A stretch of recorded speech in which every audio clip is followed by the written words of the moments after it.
Is that influencer enough? What's an influencer?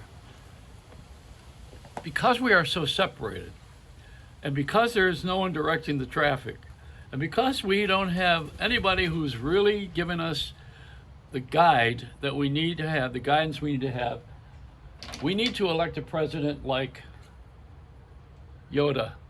That's who we need. But no one's guiding the traffic. So what do? We go online and we come up with these influencers. We've gone from influenza to influencers, if you will be in the pun business. But really, influencers. What is that? Some jaboni that a lot of people follow because they think they're supposed to. I always say in New York, I laugh. There was a place across from NYU on the campus in Greenwich Village, and there was a line around the corner every day, all through blizzards and storms and wind and rain, and to wait in line to get cookie dough. I said, what? Why would people want to have this cookie dough? What's in it? Heroin? I mean, what the hell is it? You know what it is? Is there's a line and people think they got to get in it. That's the same thing with the pandemic. I mean, everybody has to jump into the line because they think they're supposed to do that. It's a thing. Listen, I'm an influencer. I'll tell you, I have the two things America cares about most. You want to know what they are? I would be the number one guy in all of television. Here's the two things that America cares about right now more than anything. All right? Let me just show you what it is. The vaccine and toilet paper. That's America. Put this on TikTok and stuff this up your nose. See, TikTok is a short form version of stupidity. And I'm not making too much fun of it, but it's that movie, Asshole, the movie. Remember that thing where the guy lights his rear end on fire and blows up a... I mean, we get too much of that in real life. I don't think I need to watch that as a cartoon. We used to do that in the movies where the roadrunner would go beep, beep, go to the end of the road, and then all of a sudden someone would follow him and they'd go down the cliff, I mean, yes, sir, this is really silly. That's cartoons. We're living a cartoon life. We watch people who are blowing things up and saying, well, we're not in a country of terrorism. Well, of course you are. We're not in a country like poverty nations. Yes, you are. Look at the homeless. There are more homeless in LA than there are people working. Hello? It's terrible. So don't be telling me how wonderful America is compared to every place else. It's a great country, but it needs to be fixed. And the way to fix it is not to follow these jabonis on short form idiocy. That's what we're doing. We're following all the wrong messages. We're double standard. We don't know who to let out of prison. We don't know who to put in prison. We don't know how to get them there. We don't know. We don't trust the politicians. We're waiting for a $600 check that should be $2,000, and if it's not $2,000, you're going to be disappointed. And if you get a $2,000 check, that's not going to last very long anyway, really, until someone lowers their prices. Ah, now you're talking. Less prices, lowering the rent, lowering the taxes, lowering everything. The thing that we've done the best with actually is gasoline, although it used to be a quarter a gallon, but now it's a couple dollars. I mean, we really have done a good job with that because that was $5. It was outrageous.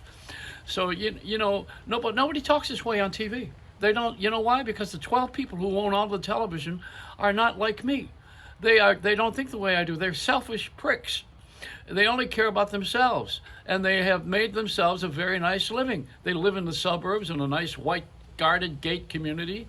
They don't let themselves out to do too much in the real world. They don't, and and they control all of the thinking and the politics and everything that we have.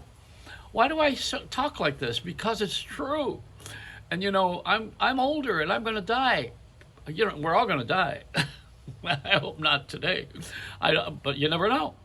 And this may be my goodbye speech. You run this on TV tonight. Say, what that guy said? He was pretty right. He was pretty right. I don't want to be right. I want change. I want us to change. We need to get rid of a lot of this crap. And one of the ways to do it is to put in place again. Listen to this one now. The equal time law, because it gives the regular person, as is in the James Stewart movie, A Wonderful Life, it gives the regular person the same shot as a powerful, rich, famous person. That's the equal time law that Congress and Senate got rid of. With two presidents did that too, so you can't blame it on a party. So what we do is put that equal time law back in place so that anybody who wants to run for office can run for office. And if you're going to run for office and you got people who want to vote for you, you need to have the same time as people who have a lot of money and power. And that's the FCC, Federal Communications Commission. You've also heard me say so many times, if it begins with F, it ends with a K. This is the way it goes in our government because we built it that way. And you can rebuild it. You can tear it down, not physically. Nobody has to really blow anything up. You just got to really understand how to do this from the inside. And I want you to know that I'm one of those guys. I belong on television every day doing this. You know why? Because the people on television don't belong on television, many of them. I think today I saw a black girl on CBS Morning while Gail King's on vacation. She was quite good. From LA, very talented, young and perky and smart, and did some really smart interviewing too. So I like that.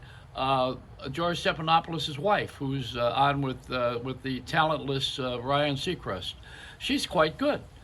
She's perky, she's relevant, she's got a personality and a half. Her husband's famous anyway, with ABC, but she's very good.